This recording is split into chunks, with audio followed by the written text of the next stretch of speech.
We turn now to the Giants and the Redskins, the teams meeting for the second time on Sunday, which also means another showdown between Odell Beckham Jr. and Josh Norman.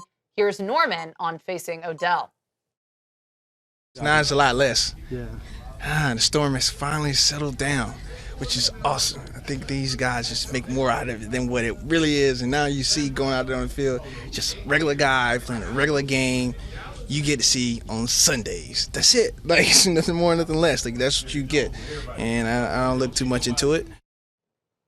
B-Mac, is this the best wide receiver cornerback rivalry in the NFL? I'm not going to say that. I think this is it even a rivalry? This is the first time these two guys are playing in the same division. I think it was intensified based on what we saw a year ago when Josh played Odell in New York with the antics that were outside of the game of football, and that has been much talked about and anticipated leading up to Josh being a part of the Washington Redskins. So I'm not going to say this is the most highly anticipated rival.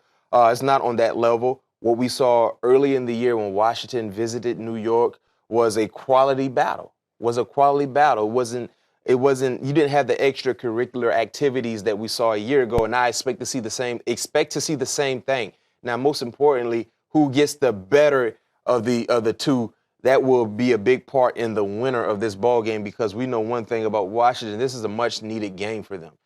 The Giants are okay. They're already locked and loaded for the playoffs. The Washington Redskins, they need to do everything in their power to get into the playoffs. So I wouldn't be surprised to see, Odell has his reps, tapered down a little bit. He may not be out there for every single snap like he usually is, because you do not want to put any one of your key players in harm's way when it comes to health, sure, or having a setback via injury-wise. The media really getting to these guys. Revis and Norman both frustrated. Yeah, because you get tired of being asked the same question sure, over and over, hoping for you to spark a new headline. So yeah, it's kind of hard. It's that time of the year. You got some guys like Revis that are ready to get this final week over so they can go to their summer homes or whatever the case may be. And you have a guy like Josh who is trying to focus more on trying to get into the playoffs than a one-on-one battle.